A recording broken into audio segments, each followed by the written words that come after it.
नमस्ते बच्चों। तो आज हम लोग नया चैप्टर स्टार्ट करेंगे थ्री डी ज्योमेट्री, ठीक है ना। 3 डायमेंशन ज्योमेट्री, ठीक है ना। तो 3D ज्योमेट्री स्टार्ट कर रहे हैं।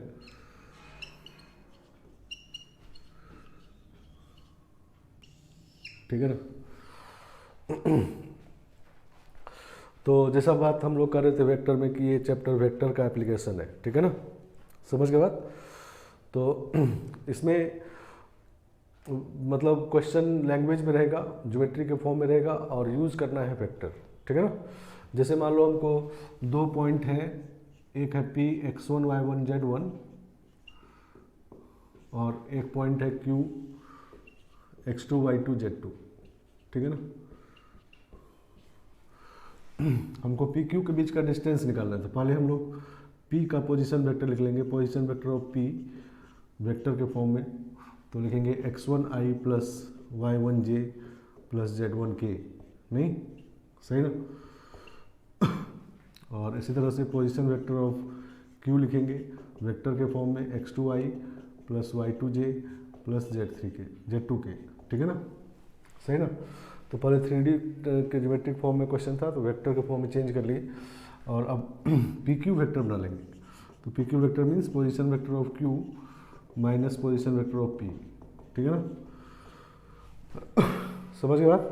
तो position vector of Q minus position vector of P, तो ये हो जाएगा x2 minus x1i plus y2 minus y1j और प्लस z2 माइनस z1k, ठीक है ना। अब पी क्यू का लेंथ निकालना है तो पी क्यू का मॉड निकाल लेंगे, ठीक है ना। तो पी क्यू का मॉड निकालेंगे तो ये हो जाएगा x2 minus x1 square plus y2 minus y1 square और plus z2 minus z1 square, ठीक है ना, ठीक है ना। तो ये डिस्टेंस फॉर्मूला होता है 3D ज्योमेट्री में, 2 पॉइंट के बीच का डिस्टेंस फॉर्मूला है ये, ठीक है ना। समझ गए बात। x1 y1 z1 x2 y2 z2 के बीच का डिस्टेंस है। 2D में भी ऐसा ही होता है, इसमें z नहीं होता, इसमें z भी आ गया ज़्यादा, ठीक है ना। इसी तरह सेक्शन फॉर्मूला हम लोग वेक्टर में निकाल चुके हैं। तो मतलब वेक्टर अप्लाई किए नहीं, वेक्टर बना के मॉड ले लिए। क्लियर बात है नहीं। तो इस तरह से इस चैप्टर पूरे चैप्टर में वेक्टर अलजेब्रा जो पीछे पढ़े और 2 वेक्टर का प्रोडक्ट 3 वेक्टर का प्रोडक्ट उन सबको अप्लाई करना है यहाँ पर, ठीक है ना। तो इसमें हम लोग मेनली 2 चीज़ पढ़ेंगे, लाइन और प्लेन, ठीक है ना। लाइन मतलब स्ट्रेट लाइन और प्लेन, ठीक है ना। और उसके बाद स्फेयर है थोड़ा सा जो मेंस में कभी कभी आए हैं, ठीक है ना। और एडवांस में नहीं आता, बोर्ड में नहीं आता। बोर्ड में, मेंस में, एडवांस में तीनों जगह स्ट्रेट लाइन और प्लेन आता है, ठीक है ना। समझ के बात। तो पहले हम लोग स्टार्ट करेंगे स्ट्रेट लाइन, ठीक है ना। तो straight line in 3D geometry, ठीक है ना।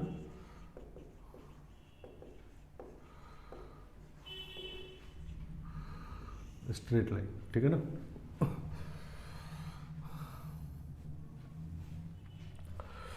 तो किसी भी कर्व में 2 टाइप के ही क्वेश्चन होते हैं, ठीक है ना। समझ गए बात। कोई भी कर्व का जैसे पीछे पढ़े 2D ज्योमेट्री हम लोग straight line, circle, parabola, ellipse, hyperbola, तो मेजर 2 टाइप के क्वेश्चन होते हैं, ठीक है ना। एक क्वेश्चन होता है कि कर्व का इक्वेशन लिखिए, नहीं है जैसे स्ट्रेट लाइन का इक्वेशन लिखिए या सर्कल का इक्वेशन लिखिए, ठीक है ना। और दूसरा क्वेश्चन होता है कि इक्वेशन आपको दे दिया जाता है और फिर कुछ और पूछा जाता है, नहीं जैसे स्ट्रेट लाइन देख करके पूछा गया कि किसी पॉइंट से उसमें परपेंडिकुलर डिस्टेंस निकालिए, या 2 स्ट्रेट लाइन देख करके पूछा गया कि इसके बीच का एंगल निकालिए, ठीक है ना। या किसी पॉइंट का स्ट्रेट लाइन में इमेज निकालिए, नहीं। तो दूसरा क्वेश्चन जो होता है उसमें स्ट्रेट लाइन आपको क्वेश्चन में मिलता है, ठीक है ना, और कुछ और करने के लिए कहा जाता है। और पहला क्वेश्चन में कुछ कंडीशन दे करके कर्व का इक्वेशन लिखने के लिए कहा जाता है, ठीक है ना। समझ के बाद। तो यही मेजर 2 टाइप क्वेश्चन होते हैं। तो यहाँ भी स्ट्रेट लाइन में हम लोग 2 पार्ट में पढ़ेंगे। पहले तो लाइन का इक्वेशन लिखेंगे, ठीक है ना, और फिर लाइन का इक्वेशन दे करके जो दूसरा वाला पार्ट होगा कुछ और करने के लिए कहा जाएगा वो करेंगे, ठीक है ना। समझ के बाद। तो लाइन का इक्वेशन, इसी तरह प्लेन में भी दो टाइप क्वेश्चन होगा, प्लेन का इक्वेशन लिखने वाला और प्लेन दे करके कुछ और करने वाला, ठीक है ना, समझ गया।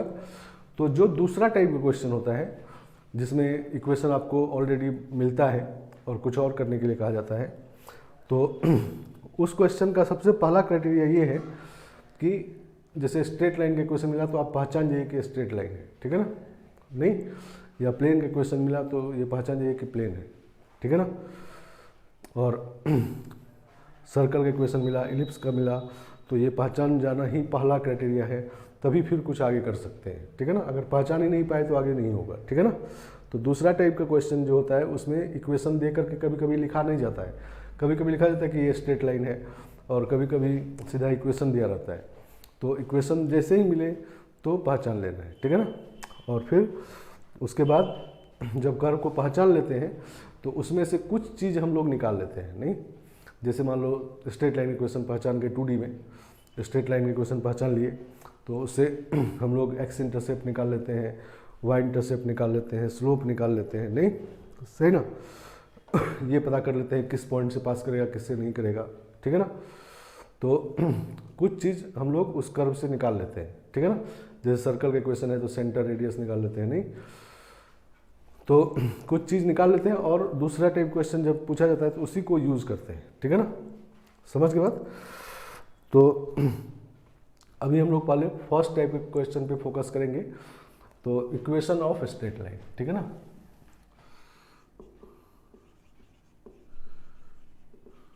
इक्वेशन ऑफ स्ट्रेट लाइन, समझ गए आप।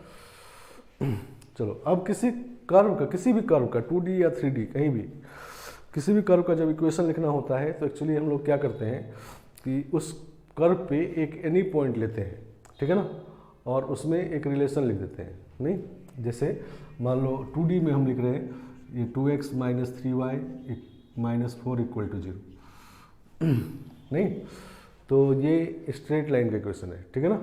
इसमें एक्स वाई जो है ये क्या है, तो ये है coordinate of any point of the line. मान लो ये स्ट्रेट लाइन ये है, तो ये जो एक्स वाई है इस लाइन पर एनी पॉइंट है, ठीक है ना, सही ना, और उसी में ये रिलेशन लिखा हुआ है, ठीक है ना। तो किसी भी कर्व का इक्वेशन जब लिखते हैं हम लोग, जैसे स्ट्रेट लाइन का इक्वेशन लिखे, तो ये एक्चुअली क्या है, तो इस कर्व पर एनी पॉइंट में एक रिलेशन है, नहीं, सही ना। जो एक्स वाई इसको सेटिस्फाई कर देगा वो इस पे लाई करेगा, जो एक्स वाई इसको सेटिस्फाई नहीं करेगा वो इस पे लाई नहीं करेगा, ठीक है ना। जैसे मान लो सर्कल लिख दिए हम x² + y² - 2x + 4y + 4 = 0, तो इसका सेंटर है 1, -2 निकालना पता है सबको, और रेडियस इसका है g² + f² - c, तो 1 आ जाएगा, ठीक है ना, समझ गए आप। तो सर्कल का सेंटर है 1 - 2 और रेडियस है 1, और ये जो इस इक्वेशन में एक्स वाई दिख रहा है ये इस पर एनी पॉइंट है, ठीक है ना, सरकमफेरेंस पे, ठीक है ना। तो सरकमफेरेंस पे एनी पॉइंट एक्स वाई है, उसी में ये रिलेशन लिखा हुआ है, नहीं, समझ के बाद। तो किसी भी कर्व का इक्वेशन लिखना हो चाहे 2D 3D में, तो हम लोग क्या करते हैं, उस कर्व पे एक एनी पॉइंट ले लेते हैं, एक्स वाई ले लिए और इसमें एक रिलेशन लिख दिए, ठीक है ना, समझ गए। अब रिलेशन कैसे लिखे, तो हर एक कर्व का कुछ डेफिनेशन होता है, उसको यूज़ करके ये रिलेशन लिखा गया है, ठीक है ना। जैसे मान लो सर्कल का डेफिनेशन क्या है कि इसका डिस्टेंस एक फिक्स पॉइंट से हमेशा कांस्टेंट होगा, ठीक है ना, सही ना। तो हम लोग x - 1 का स्क्वायर + y + 2 का स्क्वायर = 1, ठीक है ना, 1 स्क्वायर कर दो, तो यही इक्वेशन ये वाला है, ठीक है ना। आया बात समझ में। तो किसी भी कर्व का इक्वेशन लिखने के लिए हम लोग उस कर्व पे एनी पॉइंट लेते हैं और उसमें एक रिलेशन लिखने की कोशिश करते हैं, और रिलेशन कैसे लिखते हैं, तो उस कर्व का जो डिफिनीशन है उसको यूज़ करके। जैसे स्ट्रेट लाइन का डिफिनीशन ये है कि स्ट्रेट लाइन पर कोई भी 2 पॉइंट ले लीजिए और उससे स्लोप निकालिए तो हमेशा इक्वल आएगा, ठीक है ना, समझ गए। तो उसी तरह इक्वेशन ऑफ स्ट्रेट लाइन जब 3D में लिखेंगे तो पहला लिखते देखो, हमको क्या क्या चाहिए, पहले मिनिमम चीज़ क्या चाहिए, ठीक है ना, जिसको यूज करके एनी पॉइंट रिलेशन लिखेंगे, ठीक है ना। तो स्ट्रेट लाइन के पर एक पॉइंट चाहिए और एक पैरेलल वेक्टर चाहिए स्ट्रेट लाइन के, ठीक है ना। तो ऐसे लिखते हैं, इक्वेशन ऑफ स्ट्रेट लाइन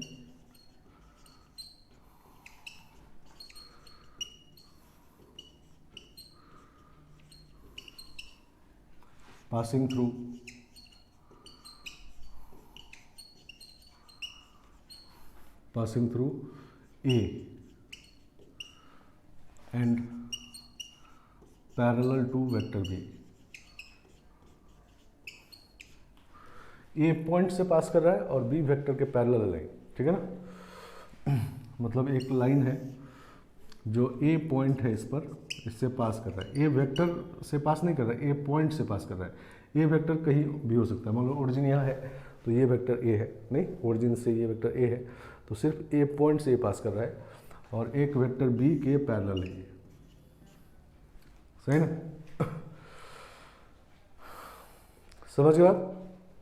और हमको इस लाइन का इक्वेशन चाहिए, तो हम लोग क्या करेंगे, एक एनी पॉइंट ले लेंगे, ठीक है ना। P पॉइंट ले लेते हैं, एनी पॉइंट, इसको R कहते हैं, नहीं जब वेक्टर फॉर्म में एनी पॉइंट लेंगे तो R कहेंगे, और जब ज्योमेट्री वाले फॉर्म में लेंगे तो एक्स वाई जेड कहेंगे। 3D में 2D में एक्स कॉमा वाई कहेंगे, ठीक है ना, जैसे भी एक्स कॉमा वाई कहते हैं। चलो, तो एनी पॉइंट में अब आर ए बी में रिलेशन लिखना है, ठीक है ना, और वही इस लाइन इक्वेशन हो जाएगा, ठीक है ना। तो रिलेशन कैसे लिखेंगे, तो इसमें ए पी वेक्टर बनाते हैं।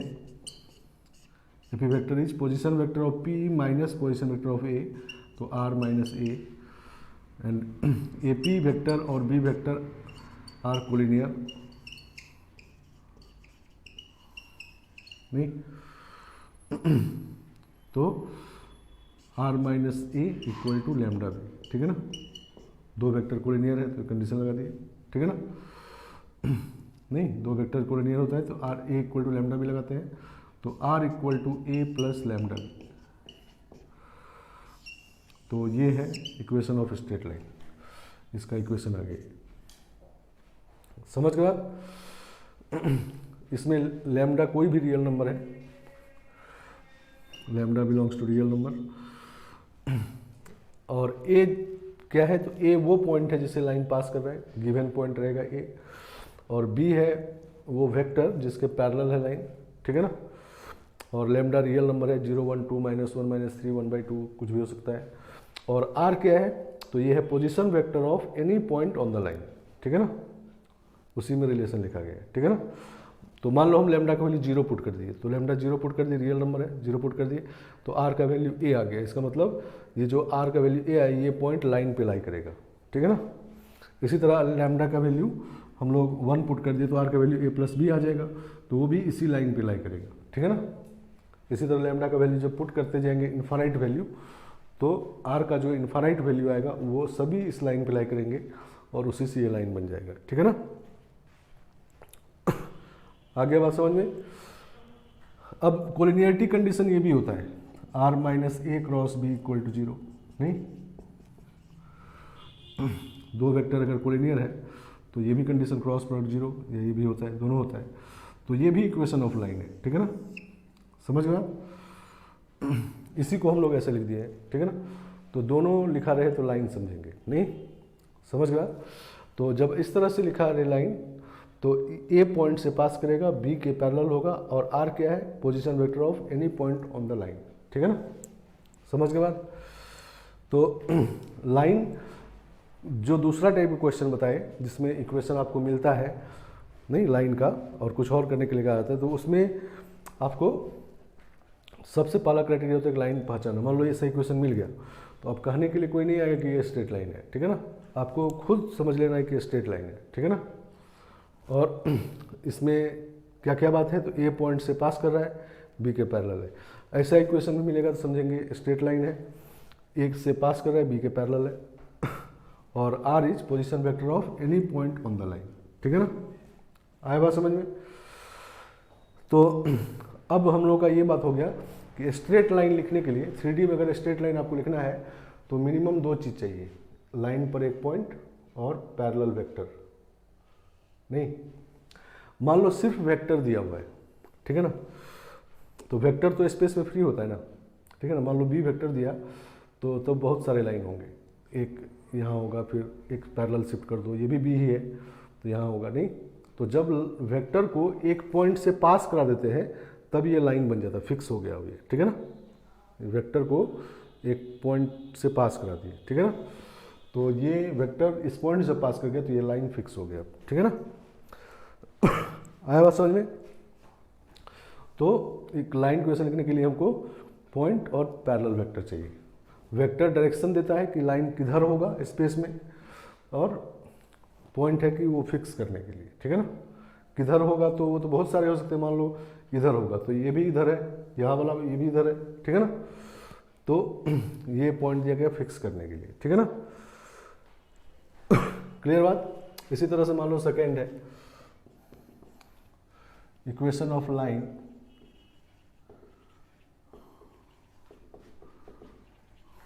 पासिंग थ्रू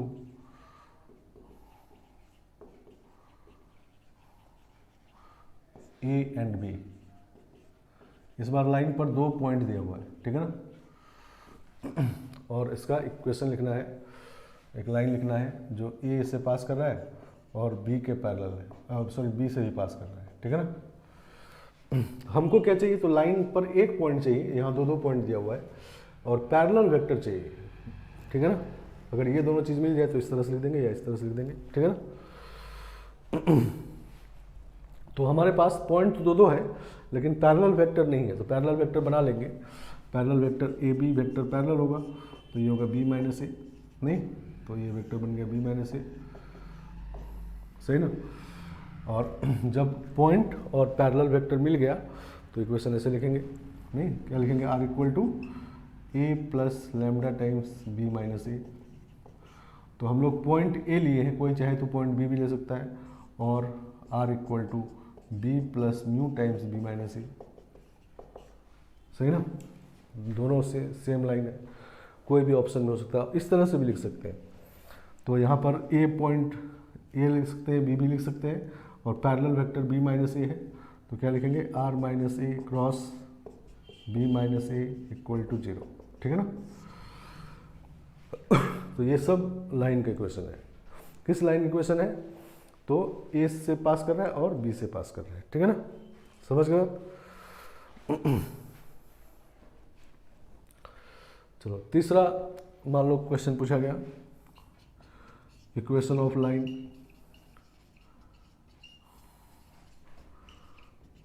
पासिंग थ्रू ए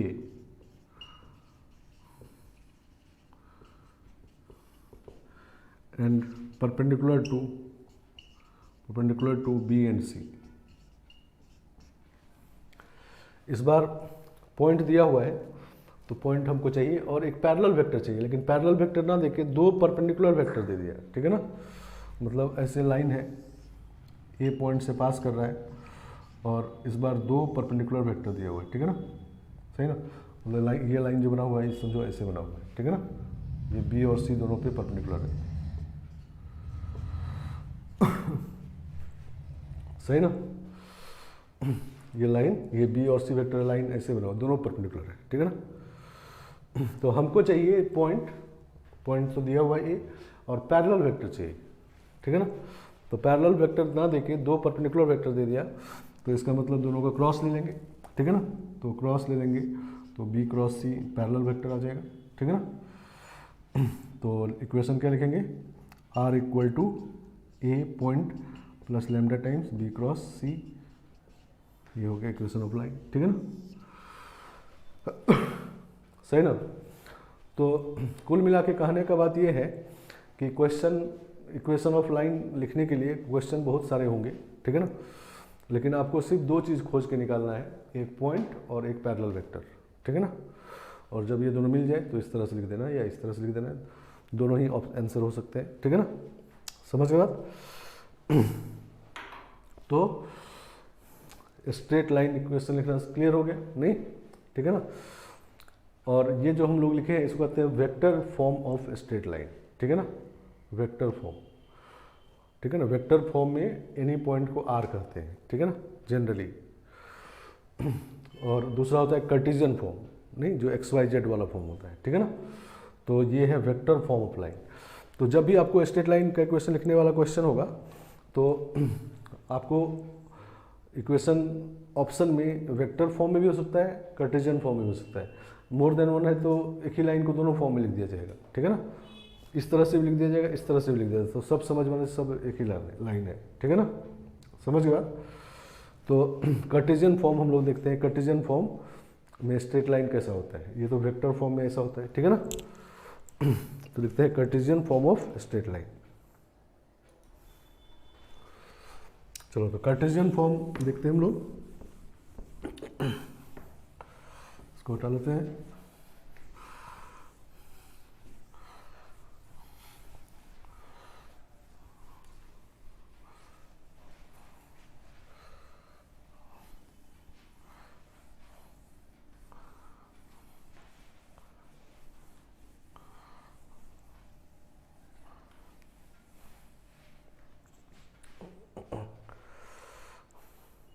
चलो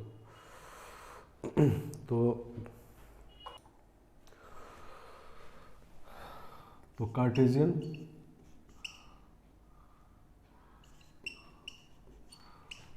form of straight line, vector form हमारा ये था, R equal to X A plus Y B, sorry A plus lambda B, सही ना। वेक्टर फॉर्म है ये स्ट्रेट लाइन की क्वेश्चन है, ए पॉइंट से पास कर रहा है बी के पैरेलल है, ठीक है ना। अब इसी को कार्टेशियन फॉर्म में लिखते हैं, तो लिखते हैं इस तरह से, इफ गिवन पॉइंट ए जो है उसको कहते हैं a1i a2j plus a2j plus a3k, या ये ऐसा लिखा रहेगा p या a1 a2 a3, सही ना। मतलब ए पॉइंट से पास कर रहा है तो a1, a2, a3 लिखा रहेगा कार्टेशियन फॉर्म में, ठीक है ना। एक्स वाई जेड कोऑर्डिनेट दिया रहेगा, तो उसको पहले पोजीशन वेक्टर्स बना लेंगे, ठीक है ना।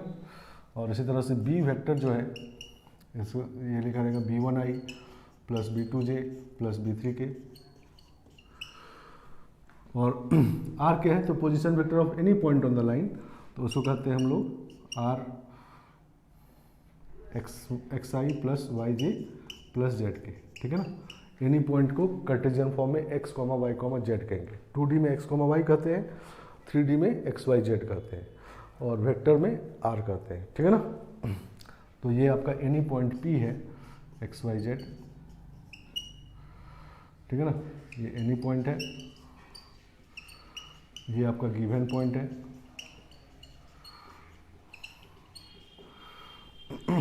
और ये पैरेलल वेक्टर है, ठीक है ना, बी। चलो इन तीनों को उसमें पुट कर देते हैं वेक्टर इक्वेशन में, तो ये हो जाएगा इस तरह से, X I plus Y J plus Z K is equal to A times A plus A, मतलब ये वाला a1i plus a2j plus a3k, और प्लस लैम्डा बी मतलब b1i b2j b3k, समझ गया। तो ये देखो तो वेक्टर इक्वेशन है ये, नहीं वेक्टर में हम लोग पढ़े तो वेक्टर इक्वेशन, और इसमें 3 वेक्टर है आई जे के, नहीं तो आई जे के नॉन कोप्लानर होता है, आई जे के आर नॉन कोप्लानर,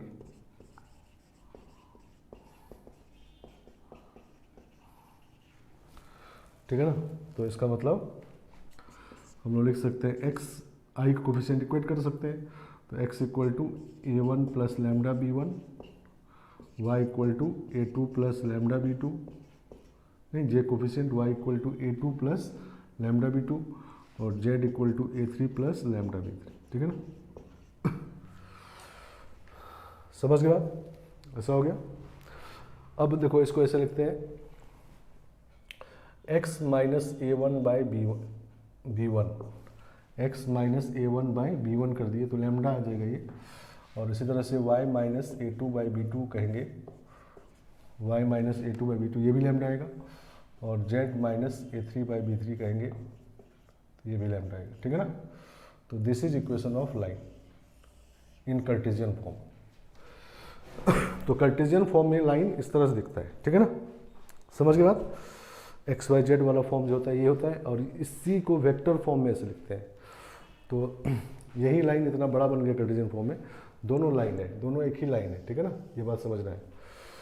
तो कार्टेशियन फॉर्म में जब लाइन लिखते हैं तो इसमें जो point given point a1 a2 a3 है वो यहाँ पर होता है, ठीक है ना, और जो parallel vector b1i b2j b3 के है वो ये नीचे होता है, ठीक है ना, और एक्स वाई जेड क्या है तो coordinate of any point on the line, ठीक है ना, समझ गए बात, ठीक है ना, और coordinate of any point on the line ये है, ठीक है ना, समझ गए बात।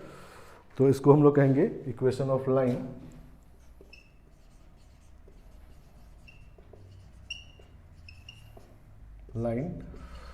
Passing through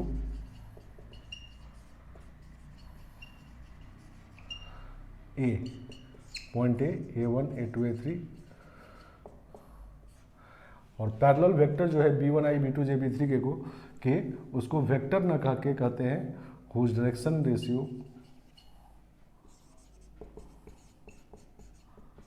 ratios are whose direction ratios are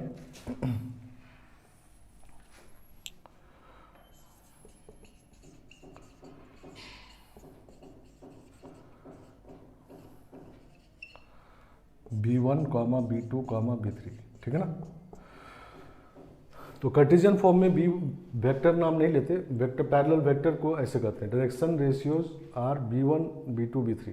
तो डायरेक्शन रेशियोज अगर दिया रहे तो समझिए कि पैरेलल वेक्टर दिया हुआ है b1i b2j b3 के, ठीक है ना, समझ गए बात, समझ गए बात।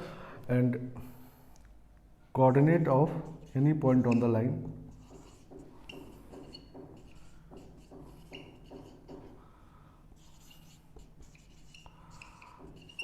are x equal to a1 plus lambda b1, y equal to a2 plus lambda b2 and z equal to a3 plus lambda b3, ठीक है ना। तो ये लाइन अगर दिया रहे तो तीन चीज़ इससे तुरंत निकाल लेना है, पॉइंट जो यहाँ पर a1 a2 a3 है, ठीक है ना, दूसरा डायरेक्शन रेशियो या पैरेलल वेक्टर कही, ठीक है ना, ठीक है ना, पैरेलल वेक्टर को वेक्टर में वेक्टर कहते हैं और कार्टेशियन फॉर्म में उसको वेक्टर ना कह के डायरेक्शन रेशियो कहते हैं, ठीक है ना, और जो एक्स वाई जेड है वो है coordinate of any point on the line, वो ये होता है, ठीक है ना, सही ना, मतलब लैम्डा का वैल्यू यहाँ पर कुछ भी पुट करते जाओ तो एक्स वाई जेड इस लाइन पे आता जाएगा, ठीक है ना, समझ गए आप। तो मान लेते हैं ये लाइन ऐसा है, तो ये ए पॉइंट से पास कर रहा है a1 a2 a3 से, और डायरेक्शन रेशियो मतलब पैरेलल वेक्टर दिया हुआ है b1i b2j b3 के, ठीक है ना, और एनी पॉइंट है एक्स वाई जेड, वो ऐसे लिखते हैं, ठीक है ना, आगे बात समझ में। और डायरेक्शन रेशियो जो टर्म है, ठीक है ना, इसका मतलब क्या समझेंगे, vector parallel to the line, ठीक है ना, वेक्टर में ये समझेंगे। और अगर ये वेक्टर यूनिट वेक्टर हो जाए, क्योंकि ये जो पैरेलल वेक्टर है तो पैरेलल वेक्टर कितने ही मैग्नीट्यूड का हो सकता है, 10 मैग्नीट्यूड, 15 मैग्नीट्यूड, 1 मैग्नीट्यूड, 2 मैग्नीट्यूड, कितने ही मैग्नीट्यूड का हो उससे हमको मतलब नहीं, वो यहाँ पर रखना है। तो अगर ये यूनिट वेक्टर हो जाए, 1 मैग्नीट्यूड हो जाए, तब इसका नाम डायरेक्शन कोसाइन भी होता है, ठीक है ना। तो लिख देते हैं इस तरह से, if b1 square plus b2 square plus b3 square is equal to 1, then b1 b2 b3 are also called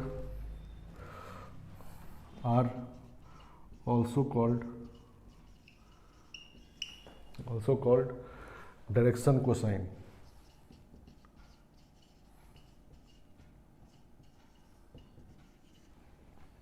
ठीक है ना। तो डायरेक्शन कोसाइन और डायरेक्शन रेशियो में थोड़ा सा अंतर होता है। Direction ratio means any vector parallel to the line, ठीक है ना, और direction cosine means unit vector parallel to the line, ठीक है ना, इतना डिफरेंस है, ठीक है ना। तो कार्टेशियन फॉर्म में अगर लाइन लिखना हो तो ऐसे लिखते हैं हम लोग, दो चीज़ निकाल लेते हैं, पहले पॉइंट और पैरेलल वेक्टर, और पॉइंट को यहाँ लिख देते हैं एक्स वाई जेड के साथ, पैरेलल वेक्टर को यहाँ लिखते हैं एक्स कंपोनेंट एक्स के साथ, वाई कंपोनेंट वाई के साथ, जेड कंपोनेंट। और इसी को डायरेक्शन रेशियो कहते हैं। और अगर वेक्टर का मैग्नीट्यूड 1 हो जाए तो इसको डायरेक्शन कोसाइन भी कहते हैं, ठीक है ना। चलो, तो हम लोग वेक्टर को यूज़ कर रहे हैं, ठीक है ना। जैसा आप पहले बात किए, देखो वेक्टर इक्वेशन यहाँ मिला तो वेक्टर यूज़ किए नहीं, तो वेक्टर का हर चीज़ यूज़ करने के लिए तैयार रहेंगे। समझ गए? चलो क्वेश्चन देखो, क्वेश्चन से समझते हैं।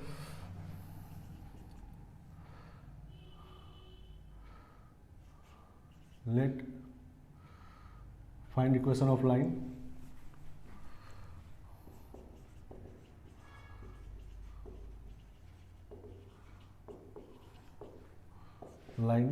passing through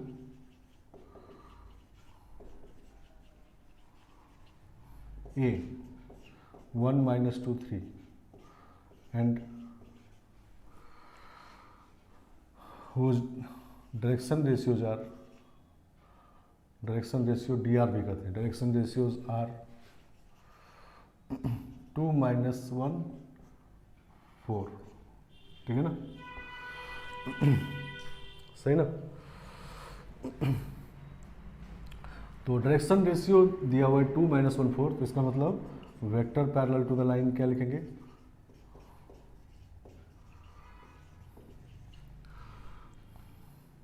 ठीक है ना, इसको बी कर लेते हैं। तो 2i माइनस जे प्लस 4k, ठीक है ना, ये समझ लो पैरेलल वेक्टर हो गया नहीं, और पॉइंट ये हो गया, पैरेलल वेक्टर ये आ गया, तो ऐसा इक्वेशन लिख देंगे। तो x माइनस a1 मतलब 1/2 इक्वल टू y प्लस 2 नहीं by -1 equal to z minus 3/4 equal to lambda, ठीक है ना। तो ये इक्वेशन ऑफ लाइन लिख दिए, ठीक है ना। तो ये कार्टेशियन फॉर्म हो गया नहीं, समझ गए बात। और वेक्टर फॉर्म अगर लिखना हो तो क्या लिखते हैं, r equal to a point वाला पहले i minus 2j plus 3k नहीं, ये a है, और प्लस लैम्डा b वेक्टर ये है, समझ गए बात। तो दोनों एक ही लाइन के क्वेश्चन है, समझ गए।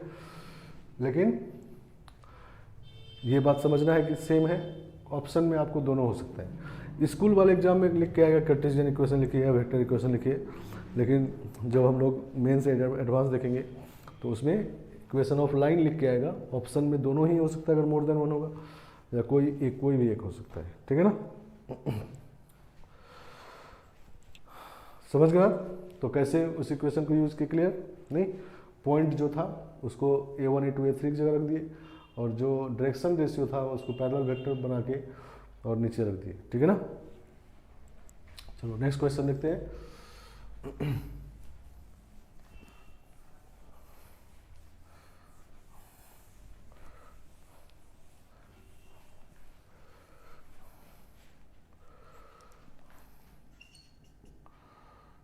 Late a 0 minus 5 1 b 2 1 minus 2 and c 3 2 4. Let ABC are vertices of a triangle ABC. Find equation of median through A.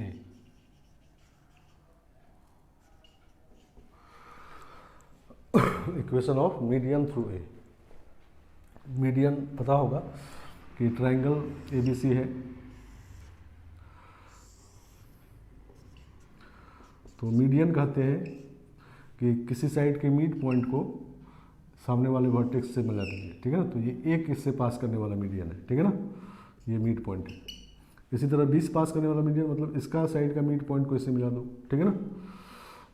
तो हमको यही AD का इक्वेशन चाहिए, जहाँ पर हमको ये पता है 0 minus 5 1, और B का कोऑर्डिनेट भी पता है 2 1 minus 2 और सी भी पता है 3 2 4, ठीक है ना।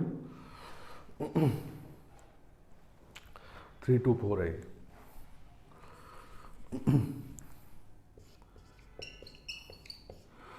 तो सबसे पहले इक्वेशन चाहिए, तो हमको एडी का इक्वेशन चाहिए तो क्या चाहिए, एक पॉइंट हमको पता है इस लाइन पर, ठीक है ना, और पैरेलल वेक्टर चाहिए, नहीं तो पैरेलल वेक्टर नहीं पता है, ठीक है ना, लेकिन ये पता है कि BC का मीड पॉइंट है D, तो D निकाल सकते हैं, ठीक है ना। तो कोऑर्डिनेट ऑफ D कितना होगा, 5/2 3/2 और 1, नहीं x1 + x2/2 y1 + y2/2 z1 + z2/2, सही ना। मीड पॉइंट निकालने कोई परेशानी नहीं है, सेक्शन फॉर्मूला है। तो हमको अब 2 पॉइंट पता हो गया, नहीं तो इस लाइन का पैरेलल वेक्टर लिख सकते हैं, ठीक है ना। तो AD वेक्टर बनाते हैं।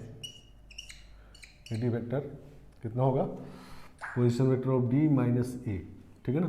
तो 5/2i, दिस -0 तो 5/2i होगा, और दिस माइनस करेंगे तो प्लस हो जाएगा, तो 13/2 हो जाएगा, 13/2j और 0k, सही ना। AD वेक्टर, ठीक है ना। इसका मतलब ये है, समझेंगे direction ratio of line AD, direction ratio of line AD is कितना कहेंगे, 5/2 13/2 0, नहीं पॉइंट पता हो गया, डायरेक्शन रेशियो पता हो गया, ठीक है ना। तो इक्वेशन ऑफ लाइन AD, ठीक है ना, मतलब मीडियन थ्रू A। तो पॉइंट को यहाँ पर लिखेंगे x - 0/5/2 इक्वल टू y -+5/13/2 और इक्वल टू z -1/0, ठीक है ना, इक्वल टू लैम्डा, ठीक है ना। तो कोई चाहे तो पॉइंट ये ले सकता है, कोई चाहे तो ये भी ले सकता है, ठीक है ना।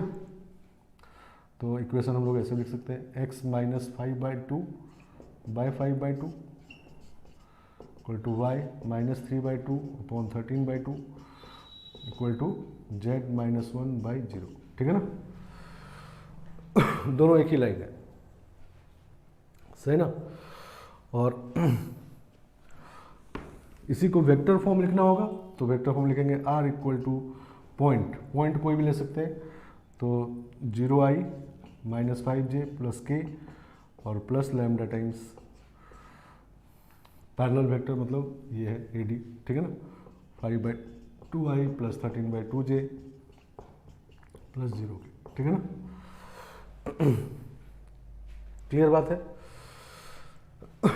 तो ये है इक्वेशन ऑफ लाइन, ऑप्शन में ये भी हो सकता है, ये भी हो सकता है, ये भी हो सकता है, सब एक ही लाइन है, ठीक है ना, समझ गए आप। चलो अब इसमें एक बात और होता है कि लाइन का इक्वेशन तो लिख दिए, मान लो हम लाइन का इक्वेशन ऐसा लिखे और ऑप्शन में ये नहीं है, ये है, ठीक है ना, तो पहचानेंगे कैसे। इसमें लाइन आप जब लिखोगे तो एग्जैक्टली वही आंसर मिल जाएगा, ऐसा बात नहीं भी है। 2D ज्योमेट्री में तो ऐसा होता है, लाइन लिखे तो एग्जैक्टली वही आंसर होता है, नहीं 3D ज्योमेट्री में जब लाइन लिखते हैं तो एग्जैक्ट नहीं भी मैच कर सकता है, ठीक है ना, क्योंकि लाइन पर हमको एक पॉइंट और पैरेलल वेक्टर चाहिए, नहीं तो लाइन पर इनफाइनाइट पॉइंट है, नहीं तो उसमें से कोई भी एक रह सकता है, यहाँ पर कोई भी एक रह सकता है, नहीं ठीक है ना। ये हम 2 लिखे हैं, कोई भी तीसरा चौथा कुछ भी हो सकता है, नहीं तो और पैरेलल वेक्टर चाहिए, तो पैरेलल वेक्टर भी बहुत सारे हो सकते हैं, 2 मैग्नीट्यूड का, 3 मैग्नीट्यूड का, 5 मैग्नीट्यूड का, इधर भी हो सकता है, इसको भी पैरेलल कहेंगे, उल्टा डायरेक्शन होगा तब भी पैरेलल कहेंगे, ठीक है ना, सही ना। तो जो आप लिखोगे लाइन वो एग्जैक्टली ऑप्शन में मैच नहीं भी कर सकता है, तो हम लोग कैसे आंसर मैच करवाएंगे ये समझो। कि मान लो ये लिखे, ऑप्शन में ये नहीं था कि ये दिया हुआ है, ठीक है ना।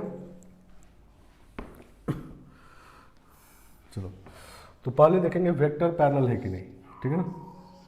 तो वेक्टर पैरेलल है, नहीं रेशियो देख लीजिए, समझ गया। तो वेक्टर पैरेलल पहले देख लेंगे, उसके बाद देखेंगे कि लाइन का जो गिवन पॉइंट है 0 -5 1, ठीक है ना, ये जो गिवन पॉइंट है इसको x y z की जगह इसमें रखते हैं, अगर तीनों इक्वल आ गए तो इसका मतलब दोनों लाइन सेम है, ठीक है ना, सही ना। तो 0 -5/2/5/2 इक्वल टू, ये -5 यहाँ रखते हैं तो -5 -3/2 बाई 13/2, सही ना, और 1 यहाँ रखते हैं, ठीक है ना। तो ये -1 इक्वल टू -1 इक्वल टू 0/0 कुछ भी हो सकता है, तो -1 कहेंगे, ठीक है ना। समझ गया। तो इसका मतलब लाइन सही है, ठीक है ना। तो जब आप लाइन के क्वेश्चन लिखते हो, एग्जैक्टली आंसर में मैच नहीं किया ऑप्शन में, तो अब क्या करेंगे हम लोग, ए ऑप्शन पहले सेलेक्ट करेंगे और उसका वेक्टर और अपना वाला लाइन का वेक्टर देखेंगे पैरेलल है कि नहीं। तो आई का रेशियो जे का रेशियो के एक रेशियो इक्वल है तो पैरेलल है, ठीक है ना। तो दूसरी बात क्या देखेंगे कि जो लाइन का हमारा पॉइंट है, गिवन पॉइंट यहाँ पर लिखा हुआ है, उसको ऑप्शन वाले में XYZ की जगह देख लेंगे, पुट कर देंगे और देखेंगे तीनों इक्वल आया कि नहीं। अगर आ गया तो इसका मतलब लाइन सेम हो गया, ठीक है ना। नहीं है तो फिर दूसरा ऑप्शन चेक करेंगे, ठीक है ना। तो इस तरह से लाइन के क्वेश्चन बहुत सारे तरीके से लिखा जाता है, तो उसको भी ध्यान देना है।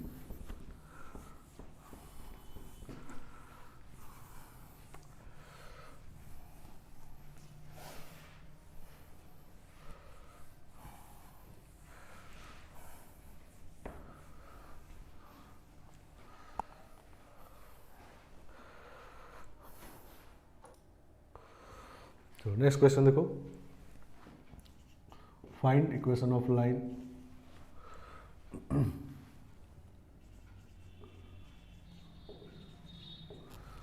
Find equation of line passing through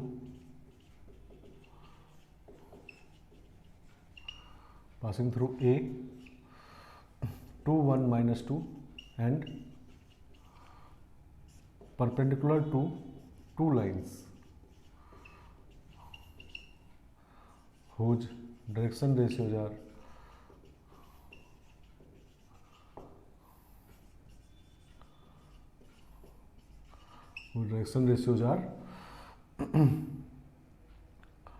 (0 - 5 1 and 2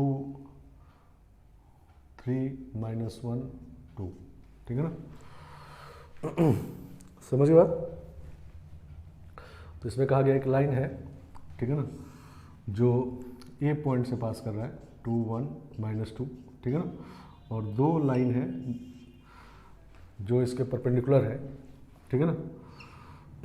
मतलब इस तरह से ये दो लाइन है और ऐसे दिया हुआ है, ठीक है ना, लाइन हमारा ऐसे गया है, दोनों परपेंडिकुलर है, दोनों लाइन का डायरेक्शन रेशियो दिया हुआ है, ठीक है ना। तो डायरेक्शन रेशियो दिया हुआ है, इसका मतलब इसका पैरेलल वेक्टर दिया हुआ है, ठीक है ना, सही ना, इसका और इसका। तो इसका पैरेलल वेक्टर जो है वो है 0i - 5j प्लस के, नहीं ये डायरेक्शन रेशियो है, और ये डायरेक्शन रेशियो इसका है, तो 3i - j प्लस 2k, नहीं हमको क्या चाहिए, तो पॉइंट और एक पैरेलल वेक्टर चाहिए, नहीं पॉइंट पैरेलल वेक्टर मिल जाए फिर ऐसे लिख देंगे। तो पैरेलल वेक्टर कैसे निकाला जाए, तो दोनों का क्रॉस ले लेंगे, ठीक है ना, सही ना। इसको बी वेक्टर कहते हैं, इसको सी वेक्टर कहते हैं।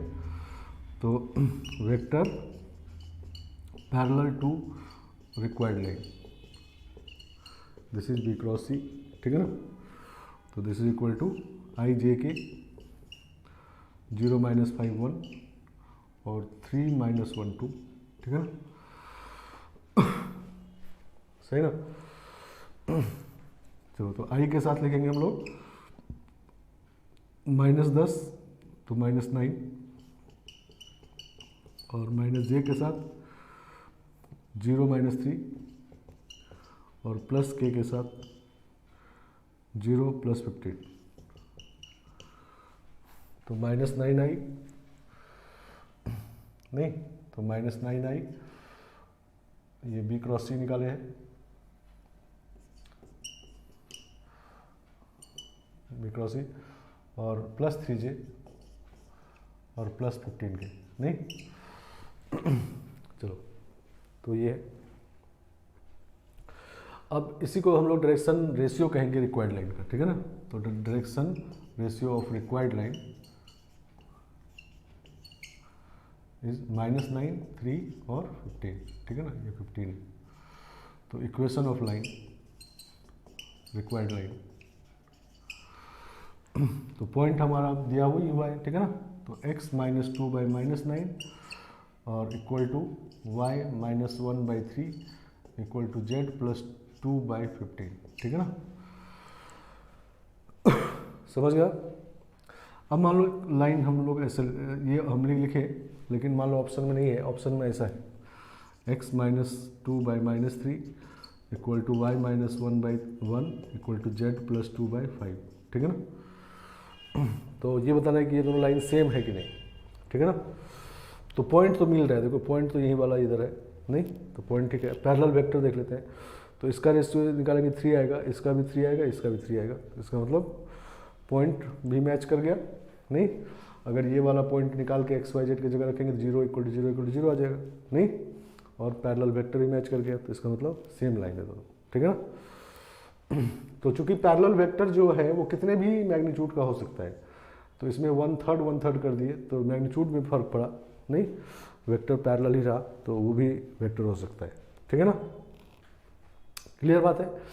तो कुल मिला के बात ये है कि लाइन के क्वेश्चन चाहे लिखने के लिए कहा जाए किसी भी तरीके से, तो हम लोगों को ढूंढना है पॉइंट और पैरेलल वेक्टर।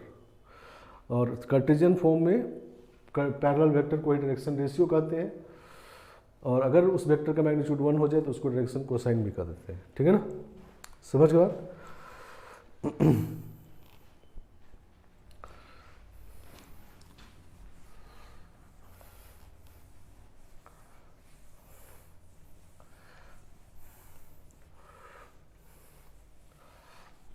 एक और क्वेश्चन लिखते हैं सिंपल सा। Find equation of Y axis, ठीक है ना। 3D ज्योमेट्री में वाई एक्सिस का इक्वेशन लिखना है। 2D ज्योमेट्री में तो वाई एक्सिस का इक्वेशन x इक्वल टू 0 होता है, नहीं। तो वाई एक्सिस भी स्ट्रेट लाइन है, नहीं। तो वाई एक्सिस मान लो ये है, ठीक है ना। तो इस पर एक पॉइंट ढूंढ लेते हैं, हमको दो चीज़ चाहिए, स्ट्रेट लाइन क्वेश्चन लिखना है, दो चीज़ चाहिए, पॉइंट और पैरेलल वेक्टर। तो इस पर एक पॉइंट ढूंढ लेते हैं। पैरेलल पॉइंट इस वाई एक्सिस पे पॉइंट लिख सकते हैं हम लोग 0, 2, 0, नहीं। कोई 0, 3, 0 लिखेगा वो भी सही है वाई एक्सिस पे, ठीक है ना। और पैरेलल वेक्टर लिख लेते हैं 3j या 2j या वो j खाली, ठीक है ना, -j भी, ये सब पैरेलल वेक्टर है वाई एक्सिस के, नहीं। समझ गया। तो इसको समझेंगे हम लोग 0i प्लस 3j प्लस 0 के, नहीं। तो इक्वेशन लिखेंगे हम लोग x minus 0/0 equal to Y minus 2/3 equal to Z minus 0/0, ठीक है ना। तो this is the equation of Y axis. तो वाई एक्सिस का इक्वेशन है ये, समझ गए बात। अब इसमें देखेंगे तो x कोऑर्डिनेट निकालेंगे तो 0 मल्टीप्लाई हो जाएगा, 0 आएगा, नहीं। x कोऑर्डिनेट 0 आएगा, y कोऑर्डिनेट आएगा 3 लैम्डा प्लस 2 और z कोऑर्डिनेट 0 आएगा, नहीं। तो y एक्सिस में यही बात होता है कि y आपका वेरी करता रहेगा, लैम्डा पुट करते जाओ तो y वेरी करेगा, लेकिन x और z हमेशा 0, 0, ठीक है ना, सही ना। तो ये हो गया इक्वेशन ऑफ y एक्सिस, ठीक है ना। तो फिर से मतलब किसी भी फॉर्म में क्वेश्चन कहा जाए, स्ट्रेट लाइन के क्वेश्चन लिखना है तो पॉइंट और पैरेलल वेक्टर निकाल के इक्वेशन लिख देना है, ठीक है ना। समझ गए बात।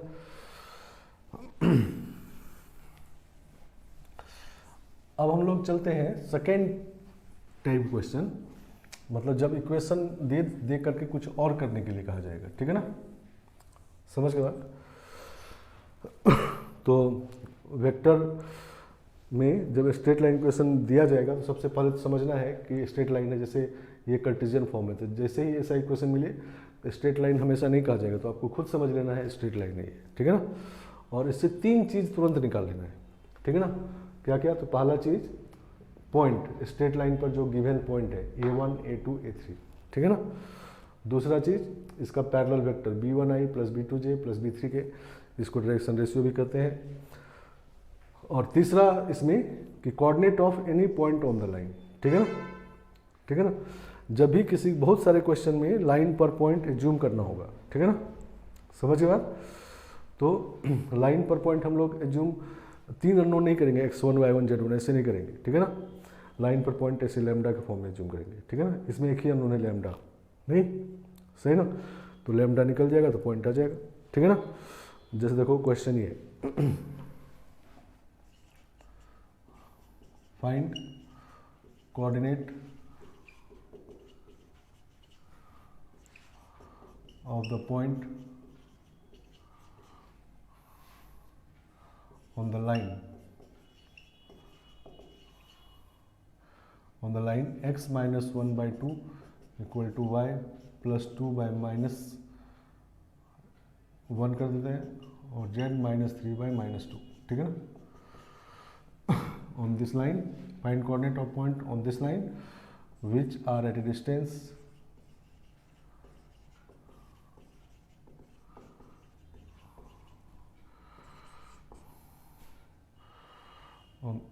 at a distance of 5 units from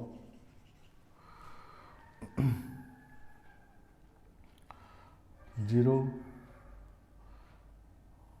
1, 0 minus 1, 2.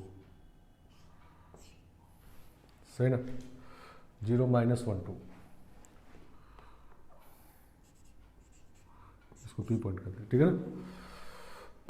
मतलब बात कुछ ऐसा है, ये लाइन है नहीं और ये पी पॉइंट है, ये पी पॉइंट है, ठीक है ना. इससे 5 यूनिट के डिस्टेंस पर एक पॉइंट लिखना है इसमें क्यू, ठीक है ना. समझ गया. ये कहा गया कि find coordinate of point on the line, मतलब क्यू कोऑर्डिनेट निकालना है, जबकि ये डिस्टेंस 5 है, ये एक पी दिया हुआ है और लाइन भी दिया हुआ है. तो जैसे ही लाइन दिया हुआ है तो पहले तो समझना है कि लाइन है, ठीक है ना. और इससे 3 चीज़ निकालना है. किस पॉइंट से पास कर रहा है ये, 1, -2, 3 से पास कर रहा है, ठीक है ना. मतलब यहाँ से कहीं 1, -2, 3 से पास कर रहा है. और पैरेलल वेक्टर इसका है 2i + j - 2k, ठीक है ना. 2 बात तुरंत निकाल लेना, पॉइंट और पैरेलल वेक्टर. नहीं, लाइन देख करके कुछ और क्वेश्चन जो दूसरा टाइप क्वेश्चन बताए थे उसको करने के लिए लाइन से 3 चीज़ तुरंत निकाल लेना, पॉइंट, पैरेलल वेक्टर और तीसरा coordinate of any point of the line, ठीक है ना. तो मान लेते हैं इसको, हमको क्यू एज्यूम करना है इस लाइन पे. नहीं, क्यू निकालना है तो क्यू पहले एज्यूम कर लेते हैं. तो जब क्यू एज्यूम करेंगे तो अब इस पर x1, y1, z1 एज्यूम नहीं करेंगे, तो ऐसे एज्यूम करेंगे, ठीक है ना. तो लेट कोऑर्डिनेट ऑफ क्यू, ठीक है ना. क्या लिखेंगे देखो, 2 लैम्डा + 1 नहीं, कॉमा लैम्डा -2 नहीं, लैम्डा -2. जैसे यहाँ पर लिखे नहीं, a1 + लैम्डा b1, a2 + और a3 + लैम्डा b3, ठीक है ना. इसी तरह से 3 - 2 लैम्डा नहीं, ये क्यू कोऑर्डिनेट आ गया. नहीं, अब अगर हम लोग लैम्डा किसी तरह से निकाल लिए तो क्यू पॉइंट आ जाएगा, वही हमको चाहिए, ठीक है ना. तो पी पॉइंट पता हो गया, की पॉइंट ये है, तो पी क्यू वेक्टर बना के और mod 5 कर देते हैं, या डिस्टेंस फॉर्मूला भी लगा सकते हैं हम.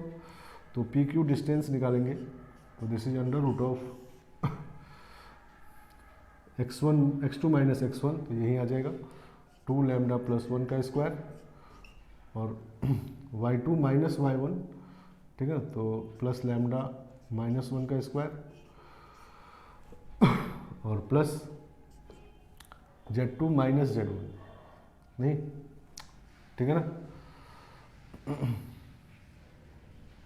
ये 3 हो जाएगा नहीं,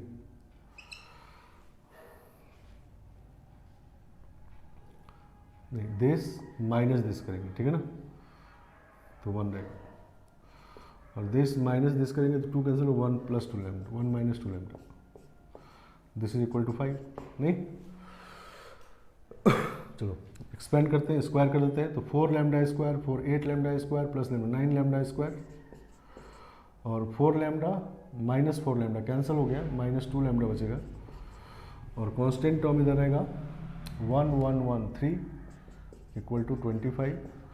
तो 9 लैम्डा स्क्वायर -2 लैम्डा और -22 इक्वल टू 0, ठीक है ना. तो लैम्डा निकाल लेते हैं.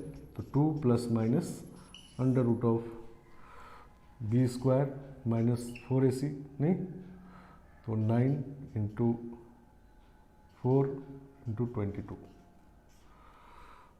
/ 18, ठीक है ना. तो तो 4 4 2 ये कैंसिल हो गया नहीं, तो 1 प्लस माइनस इसको सॉल्व करेंगे तो 199 आ जाएगा, ठीक है ना, बाई 9, ठीक है ना। तो लैम्डा का 2 वैल्यू आ गया नहीं, तो लैम्डा का वैल्यू निकाल के यहाँ रख देना है, 2 पॉइंट आ जाएगा, एक इस साइड एक इस साइड, ठीक है ना, सही ना। चलो, तो इस तरह से हम लोग सॉल्व करें, मतलब लाइन का इक्वेशन मिला और दूसरा टाइप क्वेश्चन, इसमें एक एग्जांपल दिए हम लोग, बाद में और बहुत सारे क्वेश्चन करेंगे, अभी हम लोग सिर्फ एक एग्जांपल लिए कि दूसरा टाइप क्वेश्चन कैसा होता है। उसमें लाइन इक्वेशन आपको पता होता है, कुछ और निकालने के लिए कहा जाता है। तो जैसे ही लाइन क्वेश्चन मिला तो ये 3 चीज़ पहले निकाल लेना है, बस इसी 3 चीज़ में से किसी से दूसरा क्वेश्चन सारा सॉल्व होना है। अभी ये वाला यूज हुआ, कभी 2 यूज होगा, कभी 3 यूज होगा, ठीक है ना, लेकिन इतने से ही सारे क्वेश्चन सॉल्व होने हैं, ठीक है ना, समझ गए आप।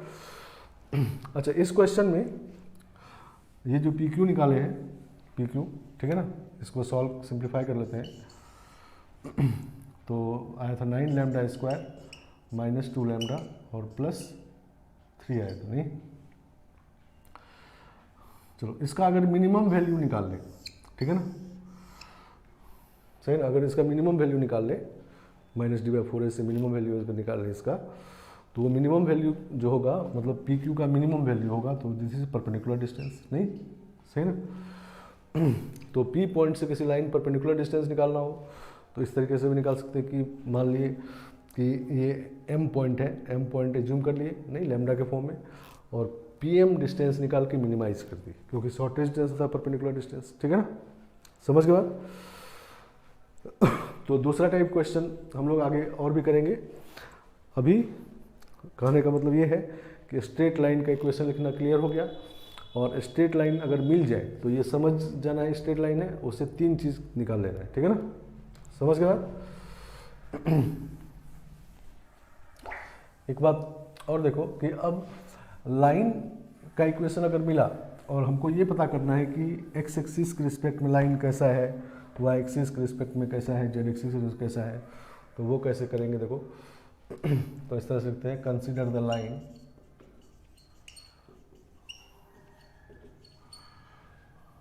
The line x minus a1 by b1, वही वाला, ठीक है,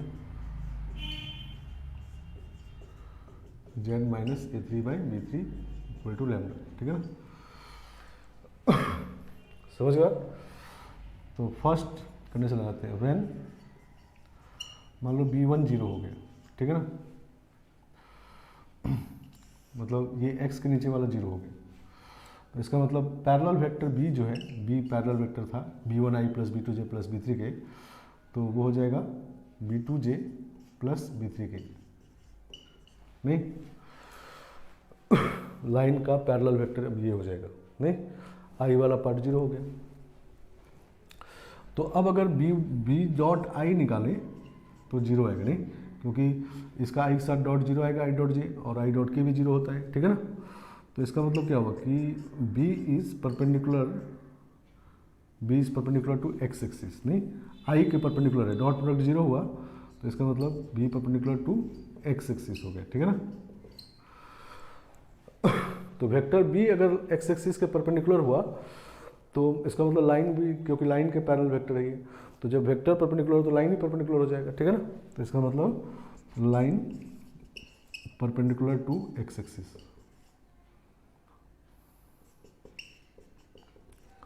ठीक है ना।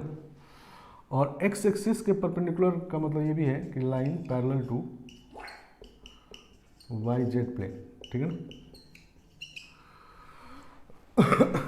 नहीं देखो, ये वाई जेड है और x ऐसे, ठीक है ना, सही ना। तो इसके परपेंडिकुलर हो गया लाइन, ठीक है ना, ऐसे, तो ये वाई जेड प्लेन के पैरेलल हो गया, ठीक है ना, क्लियर। और इसी तरह से अगर मान लो 2 0 हो गया, मतलब क्या है कि अब देखो यहाँ भी वेक्टर का यूज़ किए, एंगल देखना है तो डॉट प्रोडक्ट जैसा पहले बताया, तो उसी को यूज़ किए नहीं। तो हमको अगर लाइन का वेक्टर निकालना पता रहेगा, जैसे लाइन पता चला तो लाइन वेक्टर निकाली नहीं, उसका यूज हो गया यहाँ पर, ठीक है ना। तो मान लो यहाँ पर अब इसी तरह से B2 जीरो हो जाए तो इसका मतलब परपेंडिकुलर टू वाई एक्सिस और parallel to X Z plane, और B3 जीरो हो गया तो perpendicular to Z axis parallel to X Y plane, ठीक है ना। और अगर दो जीरो हो गया, मान लो B1 equal to B2 equal to zero हो गया, ठीक है ना। तो अब जो पैरेलल वेक्टर B है वो है B3 के बचेगा करीब, ठीक है ना। तो अब B डॉट आई भी जीरो होगा और B डॉट जे भी जीरो होगा, ठीक है ना। नहीं, क्योंकि आई डॉट के भी जीरो होता है, जे डॉट के भी जीरो होता है, ठीक है ना। तो इसका मतलब B वेक्टर जो है वो एक्स एक्सिस आई के भी परपेंडिकुलर है, जे के भी परपेंडिकुलर, एक्स और वाई दोनों के परपेंडिकुलर है, ठीक है ना। तो इसका मतलब line is perpendicular to X and Y axis both, ठीक है ना। सही ना। तो एक्स वाई दोनों एक्सिस के परपेंडिकुलर मतलब एक्स वाई प्लेन के पैरेलल, ठीक है, परपेंडिकुलर नहीं, ये ऐसे एक्स मान लो एक्स वाई एक्सिस है, दोनों के परपेंडिकुलर है तो पूरे एक्स वाई प्लेन के परपेंडिकुलर हो गए, नहीं, ठीक है ना। Line perpendicular to X Y plane, और इसका मतलब ये भी है कि line parallel to Z axis, ये भी कर सकते हैं, ठीक है ना। सब एक ही बात है। क्योंकि जब एक्स वाई ये जेड एक्सिस है, एक्स वाई प्लेन के परपेंडिकुलर लाइन ड्रॉ करेंगे तो जेड एक्सिस के पैरेलल हो जाएगा, ठीक है ना। समझ गए आप। तो इस तरह से line X Y Z axis कैसा है, तो हमको लाइन का पैरेलल वेक्टर पता है, एक्स वाई जेड एक्सिस के पैरेलल वेक्टर पता है आई जे के, ठीक है ना। तो बस डॉट प्रोडक्ट निकाल के एंगल देख लेंगे, ठीक है ना। और अगर तीनों जीरो हो जाए, तीनों जीरो जब हो जाएगा तब ये पॉइंट हो जाएगा, तब ये लाइन नहीं होगा, ठीक है ना। क्योंकि तब x इक्वल टू A1 आ जाएगा, क्योंकि इधर जीरो मल्टीप्लाई हो जाएगा, y A2 z A3 एक पॉइंट हो जाएगा, ठीक है ना। तो ये भी समझना है कि ये इक्वेशन स्ट्रेट लाइन तब है जब नीचे वाला तीनों के तीनों जीरो नहीं हो, ठीक है ना। समझ गए।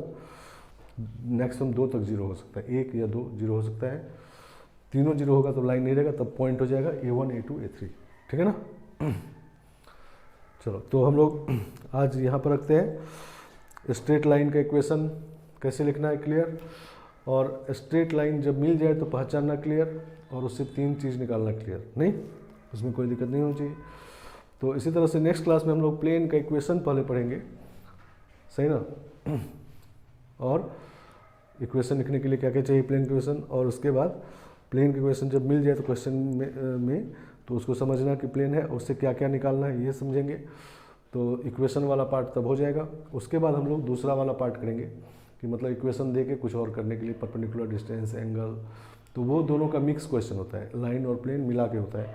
तो उसको दोनों का इक्वेशन देखने के बाद हम लोग वो टाइप क्वेश्चन करेंगे, ठीक है ना।